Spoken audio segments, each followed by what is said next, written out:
Good morning. Happy Monday. I'm going to start with an attitude of gratitude. And today I'm grateful for my sisters.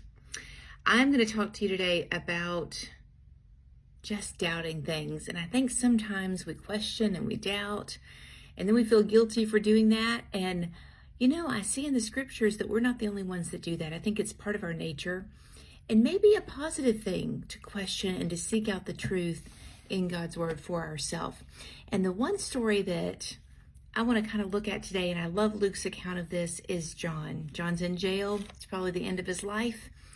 And he sends a couple of men to go ask Jesus if he's really who he says he was. Now, this is John. John, the one that leapt in his mother's womb when Mary announced her pregnancy.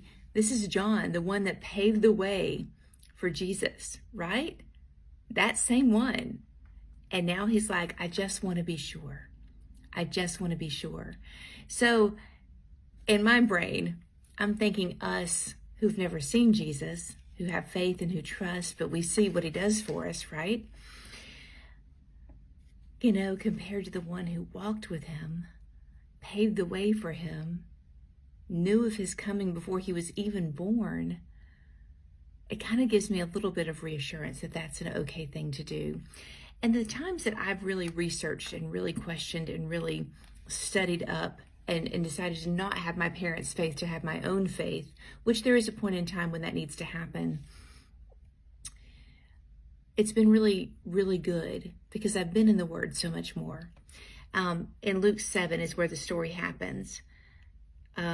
So John, verse 19, John calling two of his disciples sent them to Jesus saying, are you the coming one, or do we look for another? And when the men had come to him, they said, John the Baptist has sent us to you saying, are you the coming one, or do we look for another? And at that very hour, he, meaning Jesus, had cured many infirmities, afflictions, evil spirits, and gave many blind, he gave sight. So Jesus answered and said, just go tell him what you've seen. Go tell him what you've heard. The blind see, the lame walk, the lepers are cleansed, the deaf hear, the dead are raised, the poor have the gospel preached to them. And blessed is he who is not offended because of me. Just go tell him. Just go tell people what God has done for you. Just bring it up in conversation. Just bring it up. Just go tell them. That's what we're supposed to do, right? I know I preach a lot about telling your story. Just tell your story, right? Tell what God has done for you in your life. Have a great week and know that you're loved.